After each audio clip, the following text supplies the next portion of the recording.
What is up, everybody? It is your friendly neighborhood BJJ podcaster, RAF ESPARZA, coming to you with another great installment of The Bullpen, a joint venture between Inside BJJ and The Grappling Hour. I hope you're having a great day on this Friday afternoon. It's been a long week. I know you guys have been waiting to see us. I did a short little check-in yesterday night as the UFC BJJ event happened. Didn't watch it all live, but I watched it with you guys for an hour, which was as much as I could do after the fact. So it was a lot of fun. We want to thank you guys for tuning in for that, but we are back. And I'm not the only one here. I've got my good friend, Tim Freeman. Tim, how are you doing? What's going on, Raf? Great to, I like the lower third. Thank you very much. I don't regret the money, not one bit. Thank you very much. It's great to be here today. We got a lot of stuff going on, man. We got a missing man. We got not legal currency. We got some trials. We have appeals. Bunch of stuff going on in the world of grappling and combat sports, and it's Friday. I love having this chat with you, my man. Thank you. Good to see you. You know, this brings up a good idea. Maybe in the future we should get KREG to put the next CJI at the Riyadh Season Comedy Festival. Should go hand in hand with each other. I don't know how his antics would work out in Riyadh, but they might look the other way for You KREG. know what? You never know until you try, Tim. But why don't we start with the top of the news, which is that UFC BJJ was on last night, and it was okay. I would like to tell you guys there were some standout moments, standout performers, but here is more. Tim, what were your thoughts from yesterday's UFC BJJ? Good and bad. And this is what I'll say. Look, I thought the production was better. They had an announcing team. They had a commentary team. I thought Dean Thomas and Michael Chia did a really, really good job. And I think that helped a lot as a spectator. The last few that you watched, it was just in silence. And it's, sometimes I'll turn the commentary down, but I like to have it as an option if I want to watch it. And so I felt like that really added to the broadcast. I liked the way they presented it. It felt very much like a fight night and not like an Ultimate Fighter episode. You could kind of feel the shift and the tone change a little bit. A couple good matches. I really liked Andy Varela, Daniel Sattler. I thought that was a great fight. I liked Andy Murasaki and Chris Olivo. I thought that was a good fight. Most of the other matches besides Mikey's were decisions, and Mikey's wasn't super exciting. So it's like, man, they're kind of dialing some things in right, but they don't quite have the right performers, or they haven't tuned the performers the right way. So overall, I give it a B. Thought it was a good event. Okay. That's a mostly positive review. So we like that.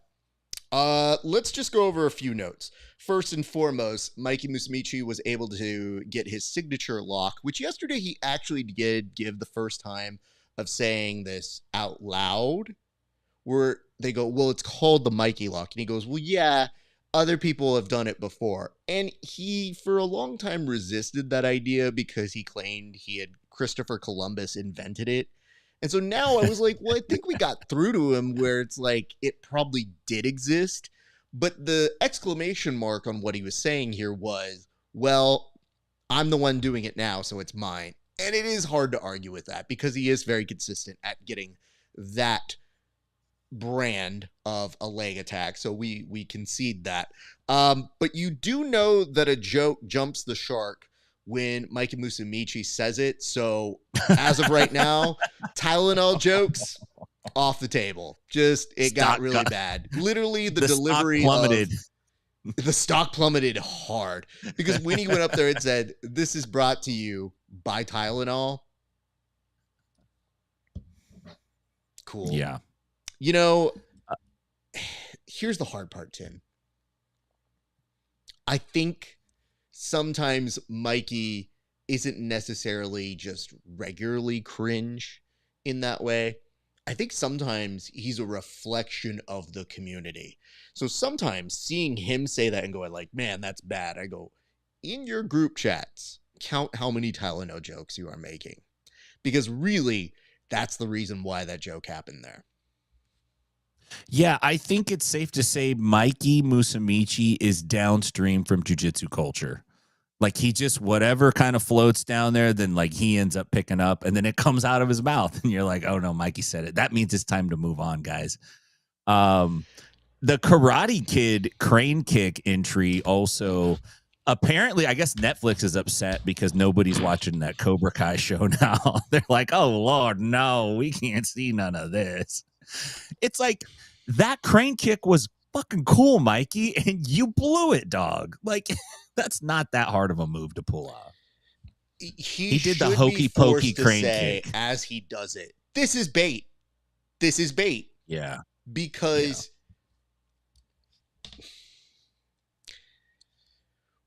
I'm trying to say this in the most appropriate way possible because it's very easy to get sidetracked on somebody's inherent talent. Incredibly talented.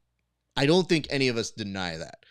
But there's not something very satisfying about seeing a dude tell us how violent the sport is, how it's really important that we respect what this sport is for its ties to aggression and how we want to grow the sport.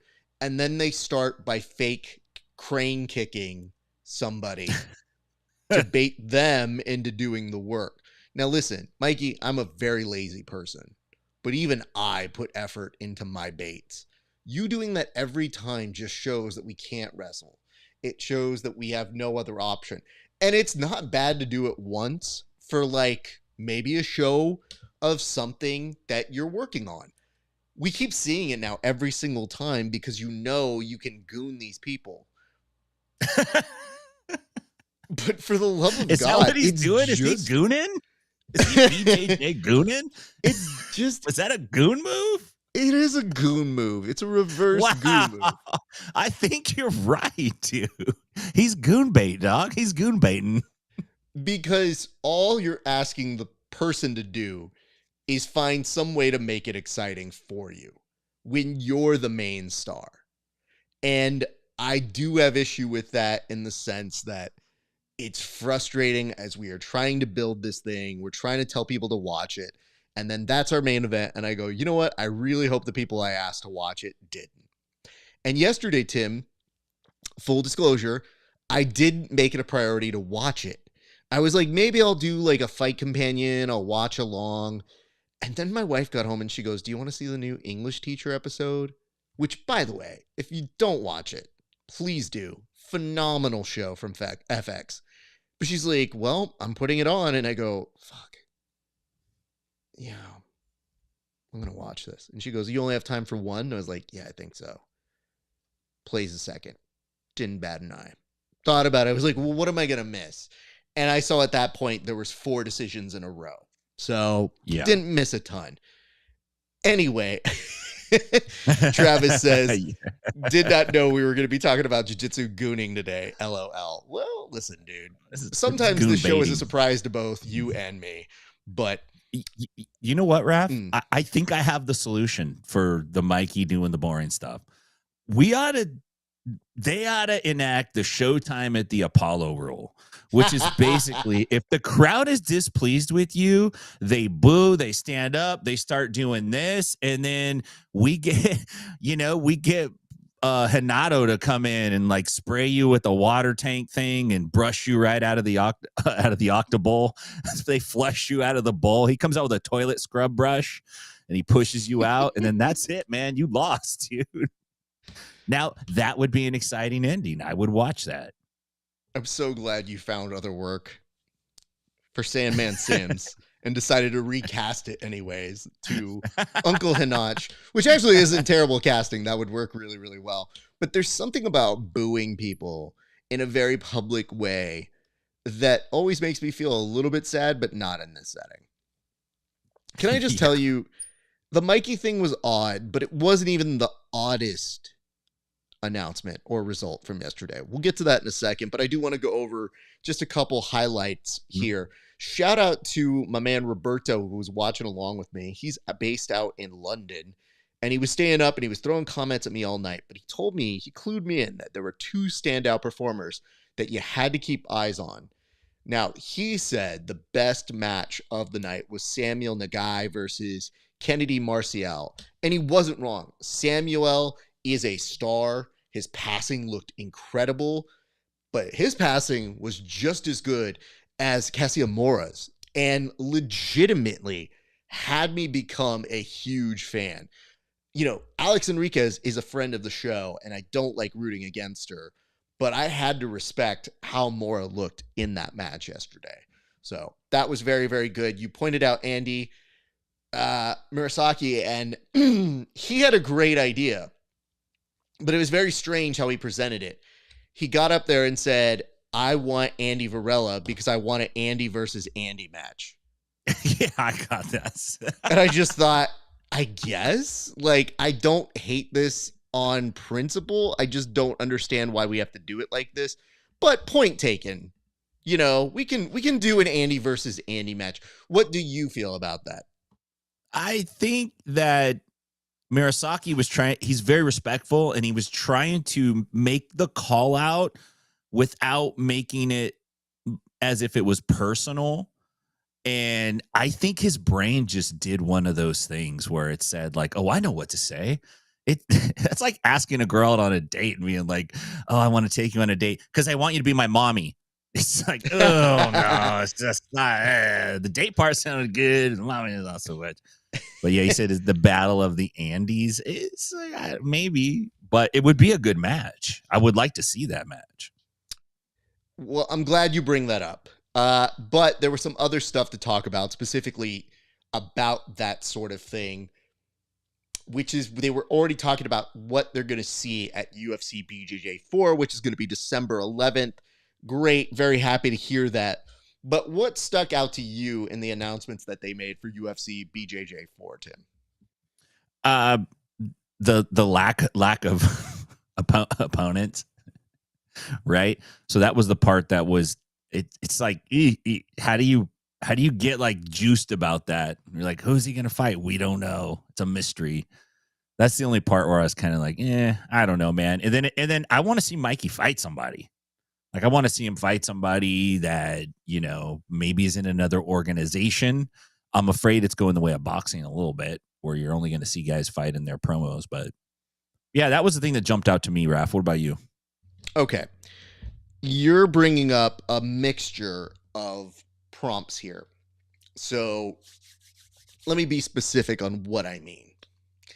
So yesterday, they're like, Raquel Canuto, she has somebody she's going to face. That's amazing. Let's show a close-up of her. You've got Frank Mir's daughter versus Jocko's daughter. Kind of a weird sentence to say, but it does make sense. So excited about that as well. Okay, great. Things are looking pretty good here. Then William Tackett versus Junior. Amazing. Love that match.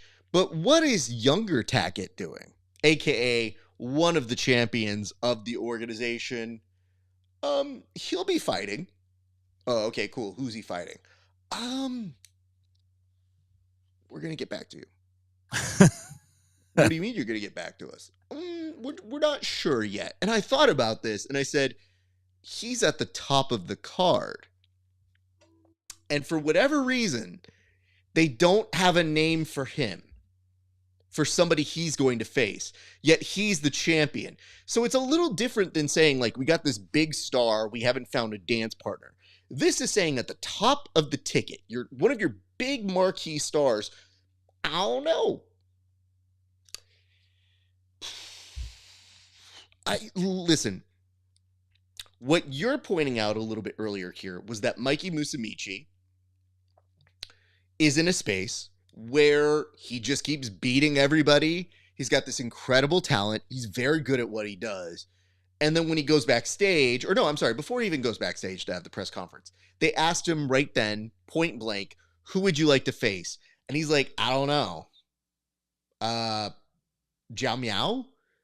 And Miao heard this at home, probably stunned that his name came up in conversation, and then put up a post that said, show me the money. And I don't disagree with that at all. Yeah. But it's showing a huge problem that you don't have people to take on your champions, which begs the question, why do you have belts? Because right now, it is getting harder to justify why they have the belts when they are this clear talent. They are the best in the world. And we're really trying to build this organization, but it highlights a structure of we're not sure what we're doing here. Is that the impression you get, Tim? Yeah, I think there's a secret sauce. There's a nuance in being able to attract and sign talent, and specifically not just filling up your roster with names, because that's probably what they tried to do, but names that can actually compete against each other in a sports like organized fashion over a scale of, say, a year. Right? You need to have your divisions lined up in such a way that you have compelling matchups and fights within those divisions. I think what they did is they just got some people and threw them together and were like, okay, well, let's just start making cards. And I kind of get that that's the nature of a lot of jiu-jitsu promotions, but they're really trying to pull this off in a big way, and they're promoting it, and they're putting a lot into the production. It's just like, okay, well, as a fan, it seems like there's a huge lack there when it comes to the talent, and that might have to do with the money. It might have to do with lots of things. I'm not sure. It's a developing field, but one thing I think is that they're going to keep pouring money into it. It appears that they're making improvements. So, sure, but how do we fix this? Because if you weren't necessarily excited for UFC BJJ 3, how are you going to get the momentum to be excited for UFC BJJ 4 when at the top of the card it says, Shadow Guy?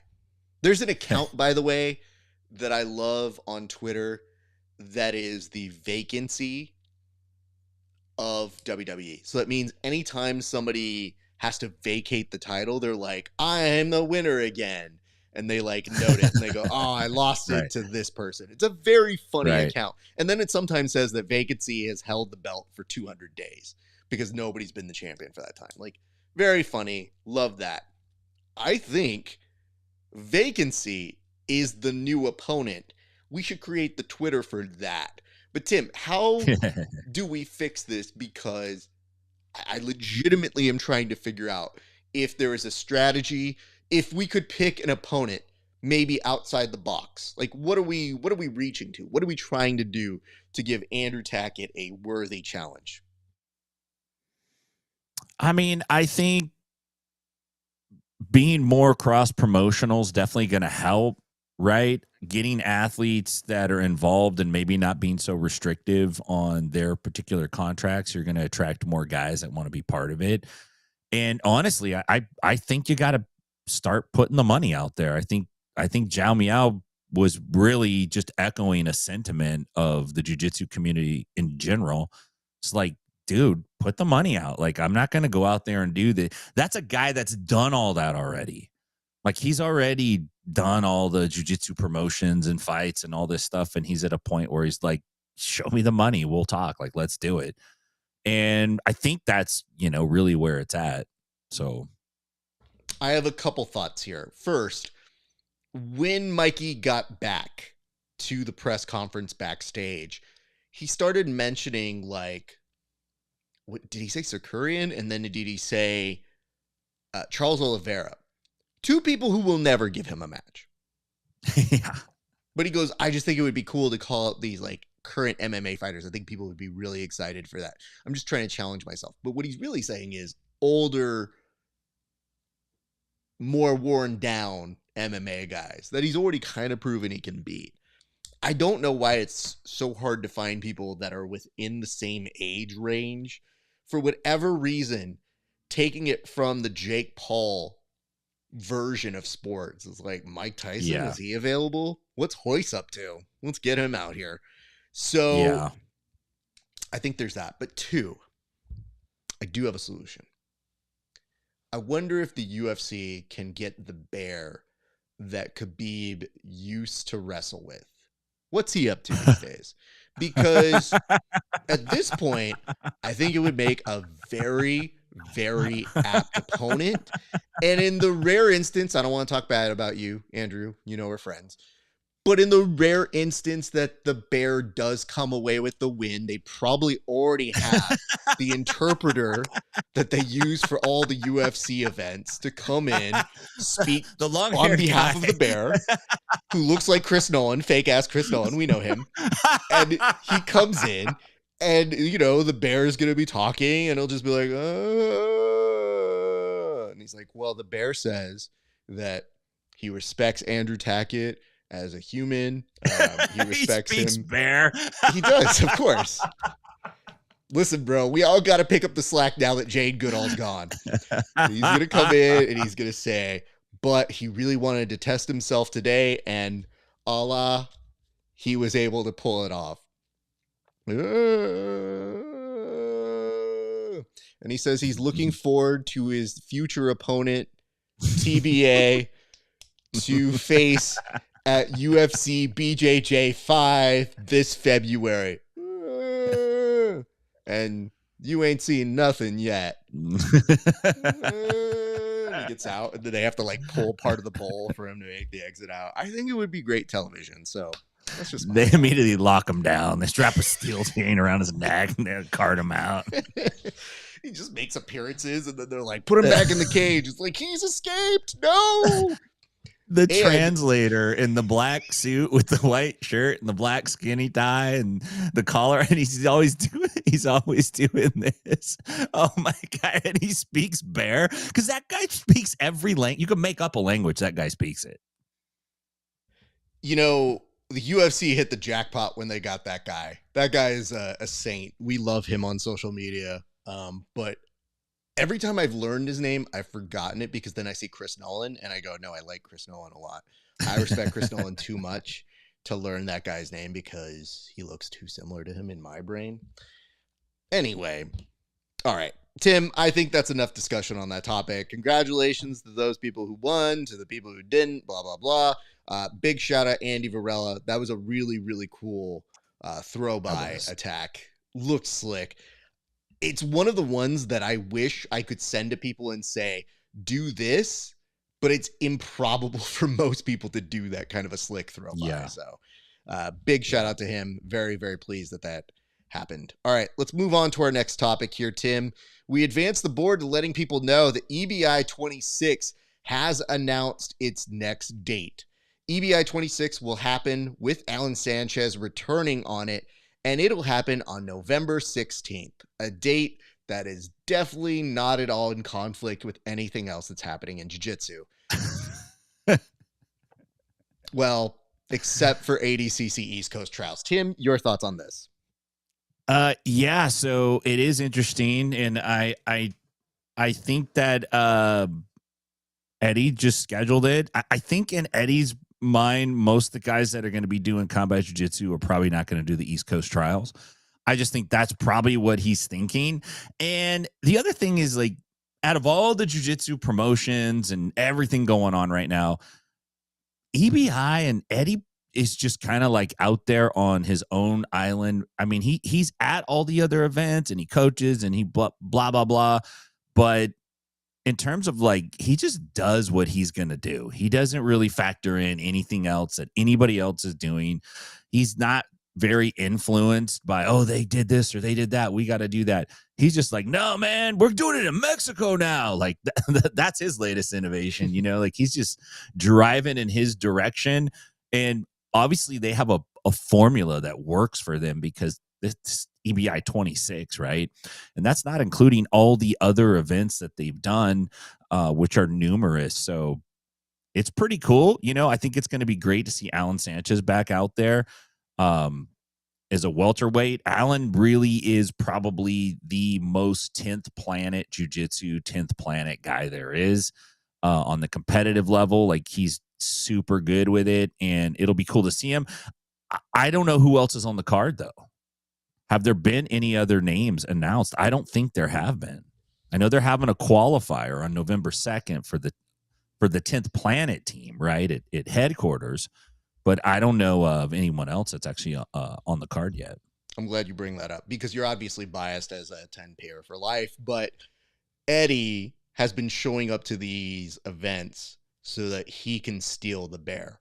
So Eddie is 100% going to sign the bear as a welterweight. He's going to come in. Oh, he wants the EBI belt as well. He's going in the absolute for that. Good Lord. This bear won't rest. The Gracies show up with their own bear, and they're like, you can't leg lock our bear. He doesn't know leg locks. Your bear can't leg lock our bear. You know, that's why you can't call it a bear in Bolo, huh? So you can't just be leg locking people because that's like racist against bears. So there is that. It says, where should they have EBI 27? Hawaii? Sounds fun. But I think Texas be cheap, and they've been going to Mexico a lot. I think they appreciate that. Let me just say this. Everybody and their mom always wants the big opportunities. EBI is a huge opportunity. So maybe they figure that it won't be impaired having it that weekend. But as somebody who's kind of familiar with these athletes, a lot of them circle that date for trials because they want their shot at it and they know they likely won't get the call. So I'm a little sad that that's the weekend they have, but that's got to be the only weekend that's available. I know it had to be brought up. I didn't think I'm the only person to think of it, but I am so concerned because I know how much athletes are conflicted on these things. So the reason I bring it up at all is because we do want to see the best of the best going at each other for EBI. We do want to see the best of the best going at each other for ADCC. And because it's a trials element, it might be limiting some people. And I would not be surprised if a couple people who get the call to be on EBI do one of these things on the phone where they go, hey, what's up? Yeah, it totally would be. When is it again? Oh, yeah, totally. Yeah. So it's that weekend. Just confirming, November 16th. Could I do day one of trials? Would I have to be there the day? I have to weigh in that day. Yeah. Okay. Totally. I just didn't think I'd make day two, but I mean, like cool. Yeah, I'll totally be there. Do I make money for this one? Better than making no money. Am I right? A reimbursed flight? Okay. Yeah, okay, you too. Love you. Yeah, okay. No, you hang up first. Boop. Anyway, that's probably the call that happens. I'm just bummed. I don't like it being the same day. I don't. And trials only happen twice for U.S. citizens. So, like, yeah, it'd be different if it was an international trials, which begs the question, are we talking international competitors? Because that's not necessarily a blocked weekend if they aren't U.S. citizens, but good luck getting into the U.S. You know what I'm saying right now? Just because the government shut down, visas, all that stuff. So larger implications being this. What is the plan? Who's going to be showing up? And maybe they might be more MMA based because that could be cool too. And if memory serves me right, maybe they don't care because it's going to be a combat jiu-jitsu one, which begs the question, wait, why aren't we just calling this combat jiu-jitsu? Now is EBI combat jiu-jitsu and regular jiu-jitsu again, Tim? Yeah, ABI is basically combat jiu-jitsu rules now, but they did do like a classic EBI, right, where it wasn't. But generally, the EBI banner is just the promotion's going to be combat jiu-jitsu. It's fucking Christ. This is so confusing all the time, Tim. Literally. Yeah. I think they're going to fill the card up with a bunch of Mexican fighters. Like they did the last Combat Jiu-Jitsu Mexico event was fire, man. It was great. Leave it to EBI to go get some Mexicans to fill in the job. Just saying. You know, in one way, though, I kind of feel you, but listen, he's given an opportunity to a lot of these guys that wouldn't be able to get that kind of exposure. I know. And I'm happy about it. I want to see it. It's just, I want to express my feels that I wish it was a different weekend. And I get you, though. That's it. It's not even mad because I think the EBI giving that floor to some great international talent, especially from Mexico, has put them on in a prominent way where they've crowned champions in a region that has goals now, and you can see like your Damian Balderamas making their thing happen there. Even Mauricio Rios, I believe, like really good individuals that maybe wouldn't make the cut somewhere else. So to shorten it up, as Travis says, as long as it's entertaining, I'm all for it. Agreed.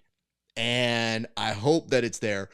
So I guess this is a good time to tell you guys, I will likely be doing a fight companion all week long for ADCC trials.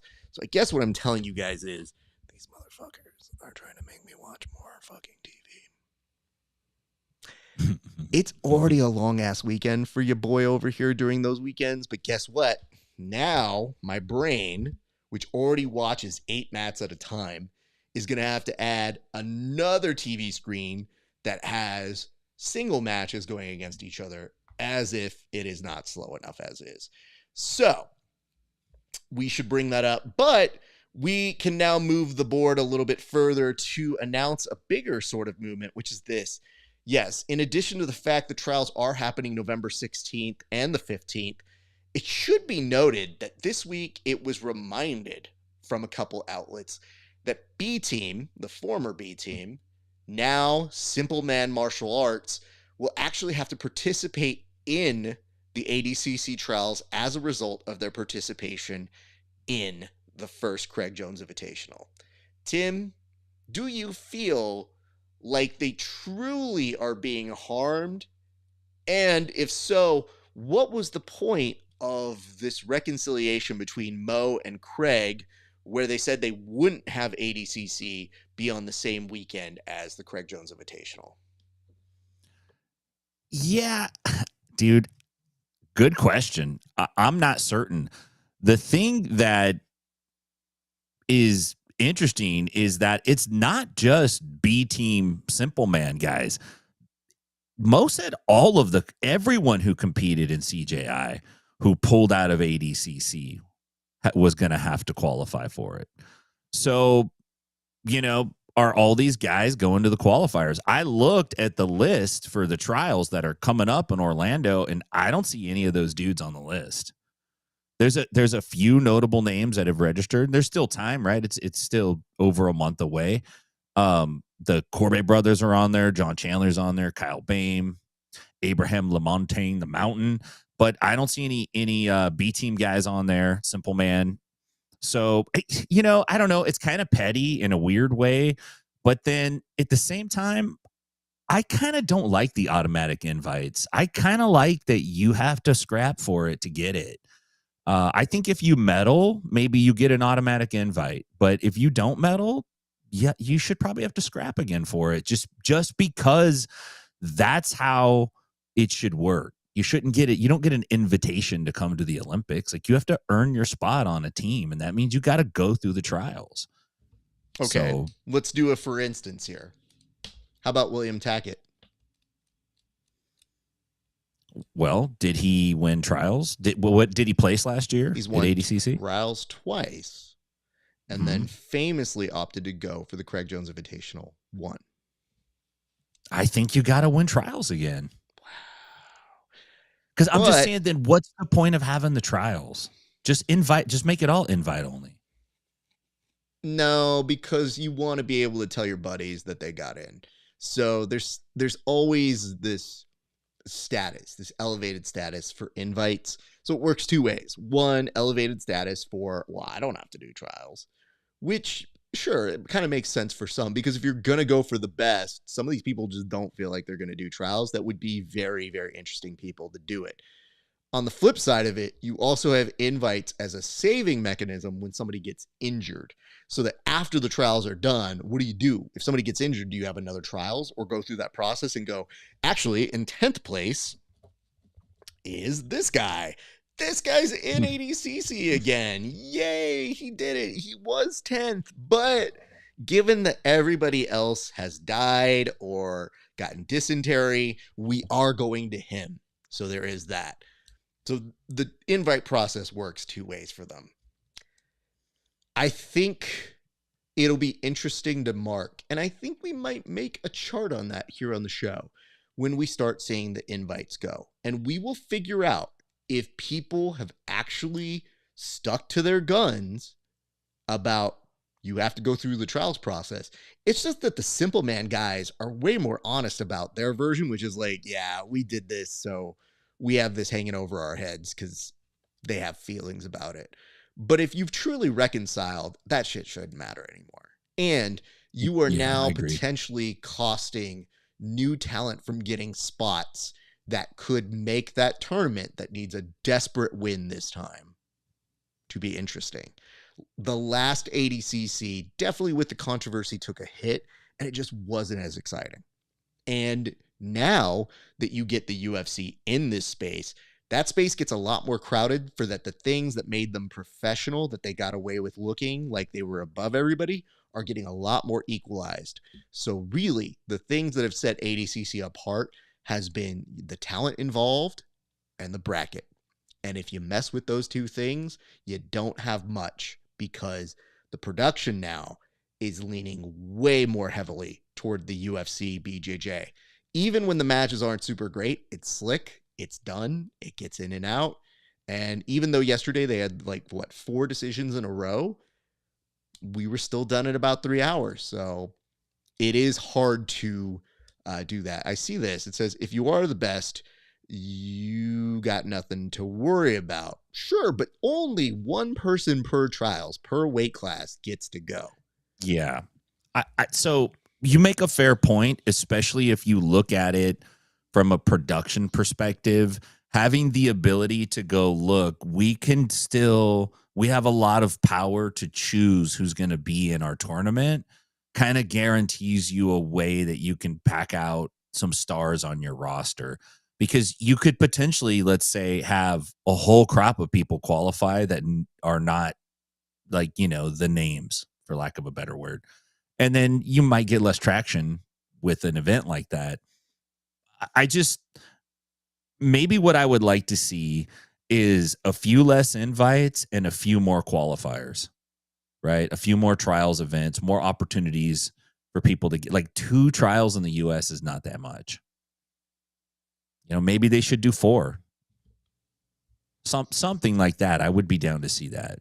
I don't know how many invites they send out. Do you know what the invite is? There an official, the ADCC gives out X amount of invites? Almost I felt like it's supposed to come down to almost 8 and 8 or something, because they have a certain amount of trials that they do.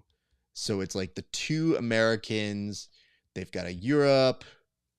Whenever they combine stuff to Euro Asia, I go, I don't know how many that is. I'm trying to think of that. They have the Asian trials.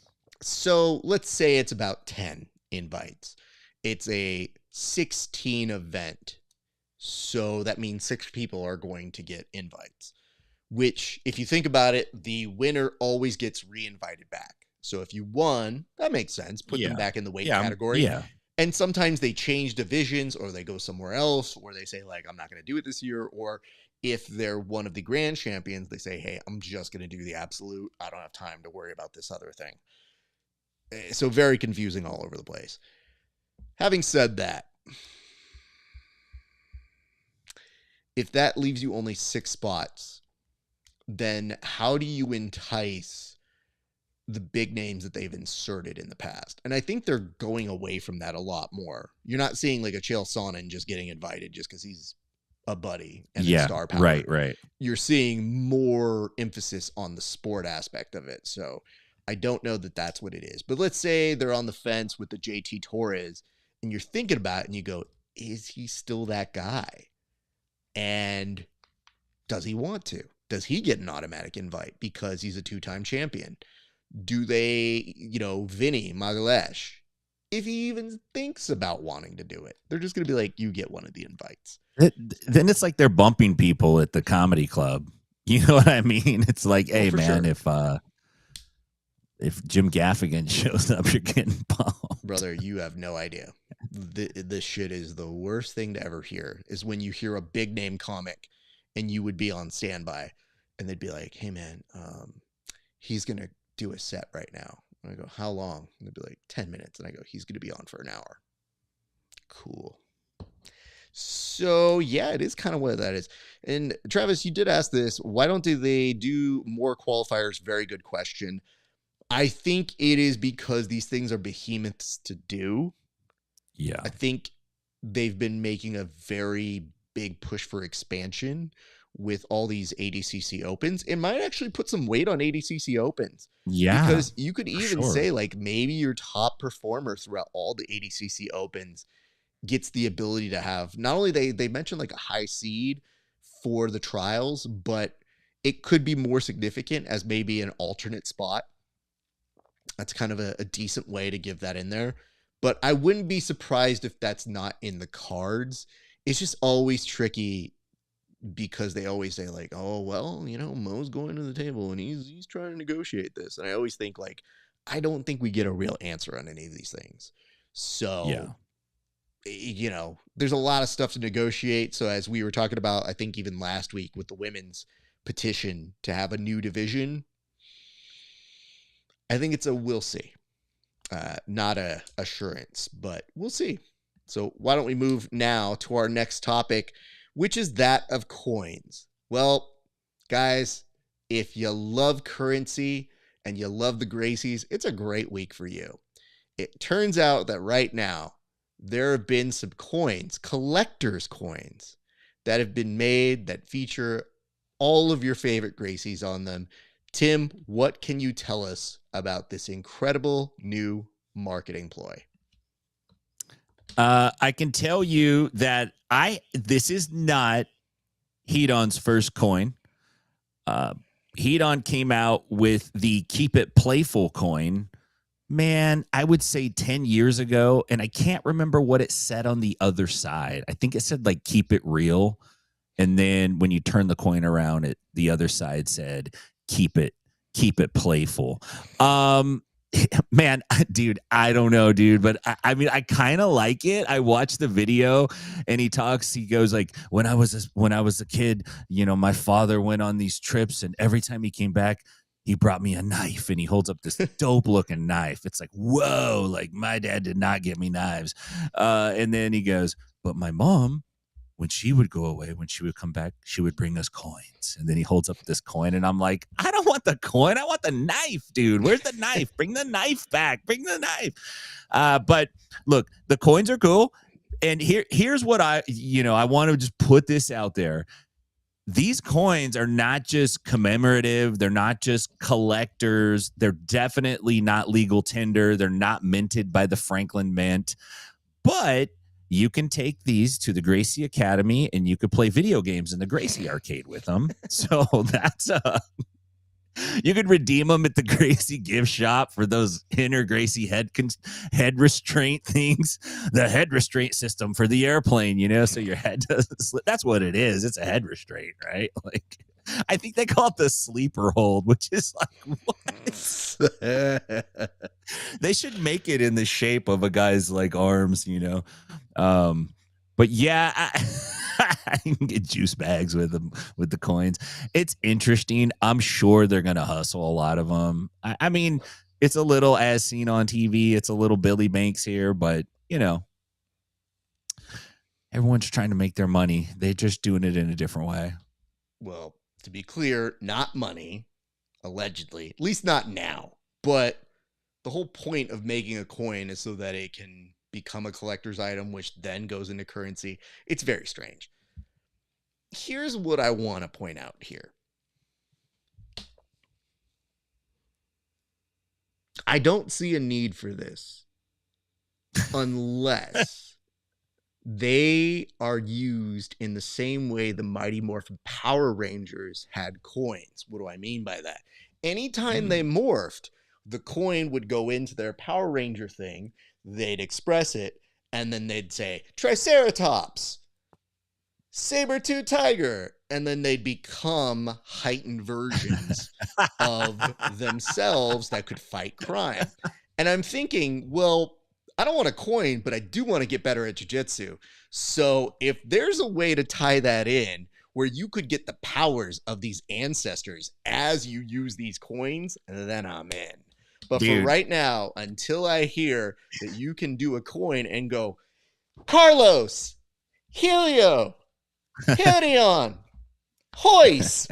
Together we form Voltron. Because you have to, like, it's Holtron, Ralph. It's Holtron. It's Holtron. And together we fight all of the injustices in jiu-jitsu, like pulling guard, not using self-defense, making sure that you are always in a custom gi, but not the right one, the wrong one, and paying dues, because that's what the coins really do. Hey, listen, I'll get that coin if I could go like UFC BJJ Bear, boom, and then it pops up like. Oh, the bear wants a coin too. Bear, what are you doing? Just hold on, just so people can see that we're not fucking with them. Let me just make sure you put the photo up on that thing. I just need people to understand what we're looking at here. And tell me that I'm not off my mark by calling these Power Ranger coins. That, sir, is asking for a Zord to come help you out. That is not giving me Gracie. That is giving me Triceratops stuck in the middle of the volcano to help out. Zordon's really pissed. He sent J5 to go out and try to fix this thing, and it's not working. So this is what I'm looking at here. Yeah. This is not legal tender. I'll tell you that. By the way, I think that Peacemaker has ruined Eagles for me for my entire life, because I can't look at this screenshot without laughing my ass off, because look at this. This Eagle is about to fuck you up. Like, this Eagle's too much. Eagles are really misportrayed now. Like, every Eagle's violent as fuck now, dude. Like, warmongering Eagles. The Eagle community has really gotten a bad rap, man. They're not that bad of a bird, dude. I mean, they're badass, but they're not, like, always flexing. But again, I return back to this. This is an animal morphing coin. This is not about jiu-jitsu. So, I'm just telling you guys, the more that you see this makes me kind of laugh in a nice way, though, because it's one of the first times you look at something and you think, all right, I see the jiu-jitsu here. I kind of get what they're going for. But in this particular case, this is one of the other coins. It's worldwide. You can triangle people all over the world. Ta-da! Oh, this is, wow. You know, this is like jiu-jitsu Pangea. You know, jiu-jitsu spread from one giant thing and went all over the world. This is why I think so many people have a skewed version of history. They're like, no, man, the ancestors will tell you about jiu-jitsu. And I go, probably not all true. But that's a dope coin, so cool. Can you imagine, you know, after the next cataclysm, some poor bastard 12,000 years from now finds that coin and they think it's a map? They're like, those are mountains. Look at the mountains right there. It's a huge mountain range. We think the earth is flat like this coin. There's a huge mountain range you can't go over. Tim, that Loch Ness monster on that first one that had a twin that got trapped in some volcanoes. And then just being like, this is jiu-jitsu. And I go, how much do I have to pay for this, sir? That was bad. AI generated. Let's move on before we get angry phone calls, which we probably still will, especially as we talk about this. Hey, did you know that earlier this week, KREG Jones was reportedly missing? Probably not, but reportedly. His producer, which is, by the way, Freddie, a pal of the show, he put up a post that said, hey, guys, this is real, okay? If you have any tips, let us know, because KREG is being held at gunpoint by some very sketchy-looking guns. And then, oopsie daisy, he's just doing a photo shoot. So, Tim, what are we looking at from this photo shoot / ransom / boy who cried wolf 9,000 times? Like, what are we doing if something actually is about to happen to KREG Jones? I'm not certain. I have a couple of ideas, and I have some advice. I'm going to give the advice first to producer Freddie. you never break the kayfabe rule by saying, guys, this is real. Like, that's how we know it's not real. As soon as you go, guys, this is real. Right? So you broke the kayfabe rule. However, it was the picture was disconcerting to see. It's like, Craig, what are you doing? Like, what is happening to you? Are you just playing around? Or look, I'm not Mexican, but I'm married to a Mexican. My kids are half Mexican. I've been to Mexico. I've been deep into Mexico. I wouldn't go to Mexico and mess around and take pictures like that and do it. Nah, it's not. I wouldn't do it. Maybe I'm a pussy. I am, but I wouldn't do it. I would just be too afraid just to even mess around like that. But Craig, I think possibly, Raf, Craig has run out of jiu-jitsu enemies. And now he's taking on the Travel Channel because he's basically making his own travel show. It doesn't exactly have a point, and we haven't figured it out yet. But pretty much all this guy does is travel. He's going to take on he's going to take on Discovery next. Apparently, he's going to double the salaries of all the lady boys. He's going to shake up the industry. I don't know what Craig's doing, man. Yeah, it's all for charity. It's going to the Clinton Foundation. I don't know. But let me ask you this. I honestly don't know what's going on. But do you think Craig ever looks at himself in the mirror, just like when nobody's there and like the Tina's worn off and he's just like, what are you fucking doing? Like, what are you doing, mate? You know, he's just like, what are you doing? Probably not. It depends on how many drugs he's on at the time. On the come down, he's koala. I'm right back. Let's go. You know what? I don't know that there's ever a come down as much as there's a pass out. And I think it's more when he wakes up from that and it's like, mate, what are you doing with your life? Uh-oh, beer? Don't mind if I do. So I don't know. I mean, so much of this is persona. You know, I've heard tons of stories that Craig really lives that lifestyle. Like, that's the best thing people love to tell you. It's like, man, he really lives that lifestyle. And I go, yeah, but you can't live it every moment of every day. So it might be playing into our perception with you because he's around public folks. And even around me, generally pretty jovial and silly. So I don't take it like I personally know him. I just know, like, acquaintance wise, we get along fine, and he's been on the show a couple times, so it's always great running into him. It's just I couldn't claim to tell you, like, damn, behind closed doors, Craig definitely does a line of cocaine. Like, I don't know that stuff. What I do know is it just seems exhausting to have to do this all the time. I think the larger issue is the first thought I had when I saw it as a pro wrestling fan is I go, all right. Look at these very interesting guns that they're pointing at this man. I don't know a lot about guns, but I know enough to go, okay. So then you think, like, why are we doing this bit? And all I could think of was, if you're a cartel and you're the guy that schedules the hits, did you look at a calendar and go like, I didn't put this on our schedule? Who authorized this hit? Nobody authorized this. Not on my watch. Hold on. Beep, boop, bop. Hey, did you get, hey, other cartel. Yeah, what's up? It's me. Did you put the hit on Greg Jones? No, because we didn't either. Shit. Well, should we put one on him for pretending? You're thinking about that too. Okay. Call me when you guys figure out what you're going to do. Because if you put one on, we won't do it, but we'll do it next week. Okay. Sounds good. Love you too. Okay. Bye. I feel that cartels, even if they weren't incited to anger on this, like, how do you watch this if you're in Mexico and not have like a little bit of a crooked smile of, all right, this guy thinks that's how he would do it. We would totally, what an amateur.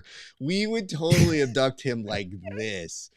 And it makes me think if Craig basically has come up with the premise for a movie where he finds himself in a Tropic Thunder-esque moment where it's like, no, we're just playing in a movie. And then they're actually in the actual shit. So now he's being hunted by the cartel as a result of it. I would hope that our friends in the cartel, I would hope they're huge Craig Jones fans and that they just sit there like, do you see this shit? Look at this. I love him. I can't hate you. Like 3 fire emojis. Yeah, dude. I sent you that John McAfee pic to put that up. He's turning into this cat, dude. And McAfee was a crazy millionaire who lived a very Craig Jones lifestyle. And everybody is like, is it real? Is it not? Is it real? And he eventually ended up in jail in another country and said, if I die, I'm not suicidal. And then, yeah. This guy looks like if Sean Penn and Al Pacino had a kid, just known henceforth as Sean Pacino, because it's a lot, bro, but you're not wrong. You've mentioned it a couple times. It's that Craig turns into this manifestation of a good story. So no matter what you're saying, if you just add Craig Jones to your story, it's like, well, we add an open mat, and you go, oh, boring. But then Craig Jones showed up. Oh, yeah? Like, people suddenly start to get a little bit more in. And what'd he do? I mean, he just came and beat up everybody. I bet he did. What a fucking guy. I love that guy.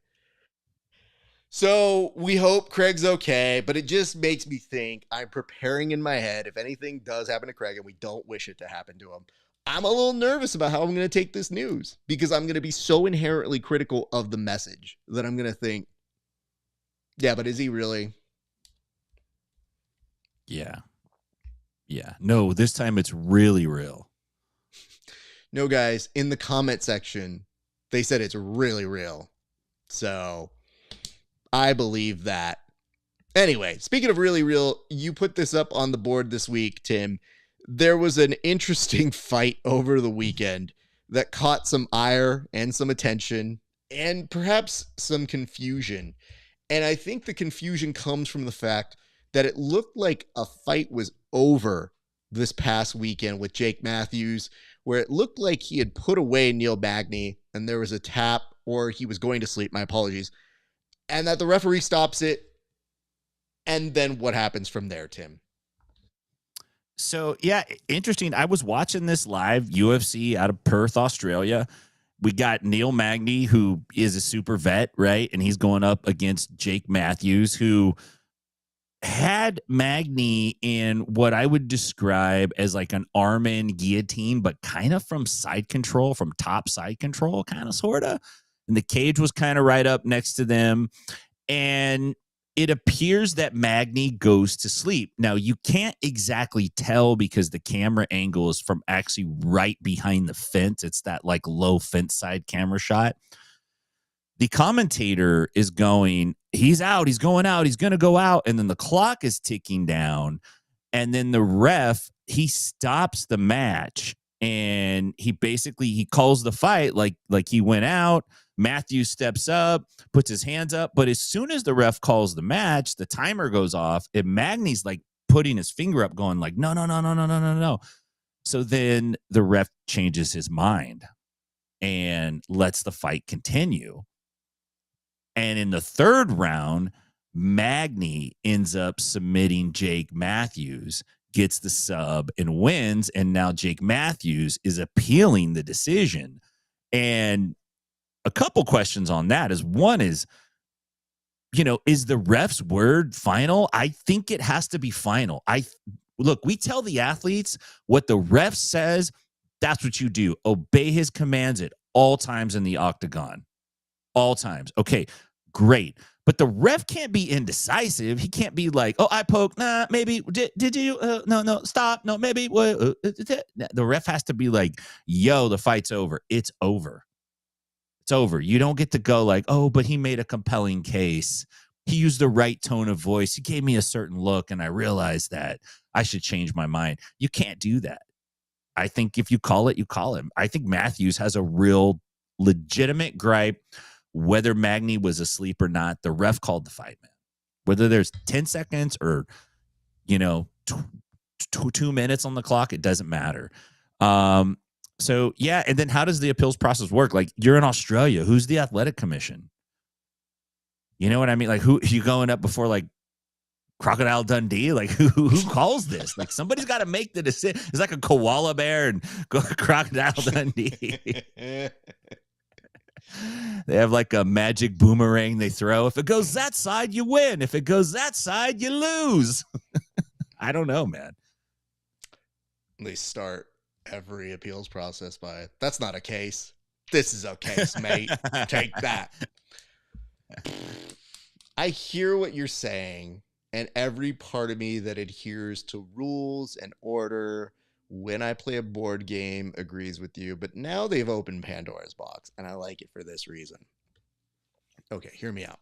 Yes, the referee should have final word, but they should have a revision process. Why do I think that? Well, have you ever seen a fight get closed off and finished before you were done watching it? Now that I know a ref can just magically wave that around and that he doesn't have to adhere to this, well, I touched you, so the fight's over. Sorry if I fucked up. That means they get a first draft. I like the idea if a fight is fire and a doctor comes in and goes, stoppage, and the ref goes, I don't know about that. I kind of like how this was going. Boys, round 2 we go. I think what you have done is you have made the referee now judge, jury, executioner, and I, for one, am all about this Judge Dredd way because of the following idea. Think about it when the bartender says, shots for everybody. Like, that is what you have now turned the ref into, because they can feel this crowd. If that crowd's unruly and they're getting really pissed, don't send them home angry.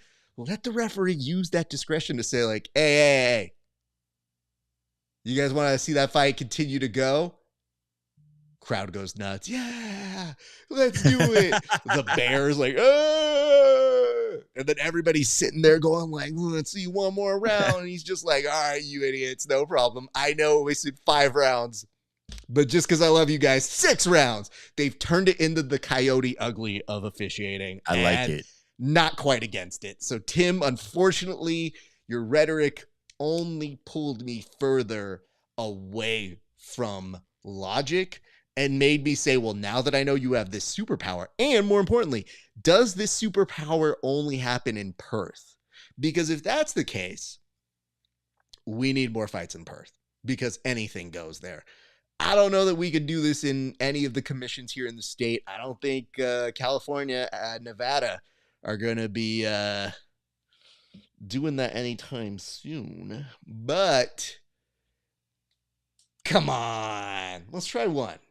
We'll see how it goes.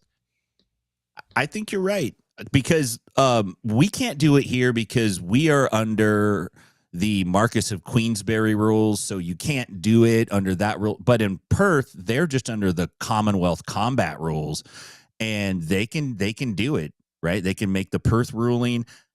I would love to see a ref just be like, yeah, you guys like that? Put a blindfold on that motherfucker. Like, now you got to fight with a blindfold. And the crowd just like, yeah, you think you're tough? One leg, John Jones. You can only use one leg. That'd be great. Oh, you think you're the GOAT? Well, how about you fight an actual GOAT? The ref starts fighting. I'm in this fight now. Well, let me get a all lick. day for this to happen. Takes off his shirt, comes in. Be like, oh, I guess I'm UFC champion now. Well, I won. So here do we put this? How do we confirm somebody is actually out? Like, do you put a heart rate monitor on them? You could answer this, Raf. We know this from pro wrestling. There's only one way to confirm somebody's out. You gotta lift the arm. If they drop it, you gotta lift the arm. They're dead. It has to go 3 times. If they bring it back up at 2.5, you gotta let the fight continue. It's pretty much the only assured thing that we have in medicine. Medicine has never been a perfect science, but raising the arm 3 times, absolute perfection. We're never going to improve upon it. If your doctor doesn't do that immediately when you go to get your blood pressure taken, find a new doctor. Oh man, that's what I'd be doing if I was like one of those fake doctor guys. I'd be like doing your arms. Tim, you as a fake doctor is the best bit we don't have time to do. But that I bet I could pull that off. Man. No, because you would walk in with a hat on as the doctor. It would just be like, so what do we got going on here? Heart? Actually, it's your leg, but we won't get there yet. I'm just going to preview that. Hey, How about instead of talking about what's wrong with you, I'm going to tell you a little bit about what's wrong with me. I've been grappling a lot. My back's hurting. Yeah. Or that you just start comparing injuries, because there's nothing better than when you start telling somebody like, yeah, my lower back kind of hurts. And they go, oh man, my lower back's been killing me. And it's like, this isn't a competition, you dick. I'm just telling you, I feel dead inside. Yeah, I haven't felt alive since 1982. Dude, you're my doctor, sir. I digress. All right, Tim, I think it is time for us to get to this week's low light of the week, the fight of the week. What can you tell us about the fight that you have curated for us today? I have curated a very special NFL 2025 football season fight. And this isn't just any fight. This is a fight between what appears to be security personnel, not an armed guard or police, just like one of the guys that wears like black tactical pants, black boots, and a black t-shirt tucked in, and then he's fighting a dude in a jersey, and the dude in the it's a great fight. It's unlimited weight division. There is some X guard played. There's some strikes. It's a quickie, but it's fantastic. Keep an eye out for the role that the carpet plays in this fight. Always, always, always know what you're standing on. Okay. Well, I'm nervous about this, as I always am, but I will play it anyway, Tim. Godspeed. And for those of you waiting to see what this one looks like, I think you will be pleasantly surprised. So let's go ahead and put that up right now. Okay, so we got this. It's got some swings coming out of the big dude in black, and Jersey guy shoots on him, takes him down. Now, dude on the bottom's trying to play X guard, and he actually hits a nice sickle sweep, but he can't come up to the top. Tangled up in the carpet, can't do a technical stand-up, and he eats one, and then Jersey pulls the dude's shirt over his head. Oh, that's Kamala, the great Kamala. Now watch the pants go down and watch the running drop slide. Boom! Takes him out for good measure, and that was the fight. That was the fight, Raf. It's a short one, but it is super, super fun to. I love the X guard sweep. I hate the fact that dude couldn't come on top. I yell at my students so much. I tell them, look, a sweep is not a sweep if you don't get on top. It's a fucking advantage, and we're not in the IBJJF. You gotta come to the top. This dude, couple things. One, I don't believe he had the leg strength. And two, that carpet really jacked him up. And I don't know what kind of Payless shoe source sneakers he was wearing, but those things, like, they were dipped in Crisco before he went to walk around in them, because he could not keep his footing. All right, first things first. A sweep's not a sweep until you come up top is the best Luther Vandross song that's not a real Luther Vandross song. I mean, this is a magical thing that you found for us. I'm going to take a stab at it, but I was so impressed with this one, Tim. Having said that, let's get to business here for this particular silly case. All right, first, it starts with the "are you not entertained" hand, so I don't want to get past that. But this is the international sign for "we're gonna fight, sir." So you think this is a bad idea for security. He goes in, and the Jagoff over here, your Jaguar fan, if you didn't get that pun, he's got good body movement. Like, he did really avoid the bulk of that hit, but can't return fire. Now this just looks like a fun dance between these two guys. He goes in for a takedown, has a single leg here, but then realizes, that's a lot to lift. Maybe I'm not going to do that. Comes in with a clock, gets one on the inside, and security guard's laughing him off right now. He's not taking his opponent seriously. He comes in, he basically steps up with two arms, like it's a choreographed dance still, And now he takes kind of like a slap that's heavy to his left side ear. That brings him down good enough to pull guard. That is an attachment. Really important to have contact before you pull guard here, kids. I think the only problem he didn't consider is that he is now stuck in the rug. This is the part that I think I'm most entertained by, because who gets stuck in a rug without being in a comedic movie? Nonetheless, he's going for the sweep, knocks open the door, very kind and polite of him. He's trying to get the momentum to pull him down, but he can't. He gets it. And he's trying to get back up, but he makes one fatal error, which is that he doesn't base out. So he doesn't use that leg to stand back up. And this is a huge opportunity for the Jaguars fan, who now starts raining in slaps to the head. And this is the part that you have to expect. People are always going to bring your shirt over your head, not just as a good strategy, but just to embarrass you. So this dude has to bring it back on, but he lets them know we still have business here. And the drawers go way down here on those pants. But he says, nah, fool, we're not done. And whoa. So just to reiterate, he goes in, he does a sliding soccer tackle. The only issue is I'm not sure how much he's responsible for it and Jesus taking the wheel is. Because this is my favorite part, is the dude with the high up socks is now at a point where he cannot fend it off and he just gets bumped on his butt as well. So him coming in and saying like, hey man, we're not done here. I need you to say, well, and manages to take him out in one foul swoop. But here's the problem. He didn't learn from it at the same time. Other dude has just better get up is really what it comes down to. But Tim, some highlights from this. One, check out the footwork here. If you ever are confused what you need to do, you need to go around in a half circle, establish your base, and then come back in and renegotiate on your own terms. When you are about to be swept, take it. But if you land on that outside hip, you can bounce right back up. And yes, if you're in all turtle all the time, you will get your jersey thrown over your head. And a really important thing here, kids, belts. I know we like to mock people in gi for wearing belts, but I think right here, it's more realistic than you think. Could have saved him some opportune time. And of course, if you ever want to finish things out, you come in and bless this photographer for not losing their shit and keeping that camera steady, because I would have lost it right here on this.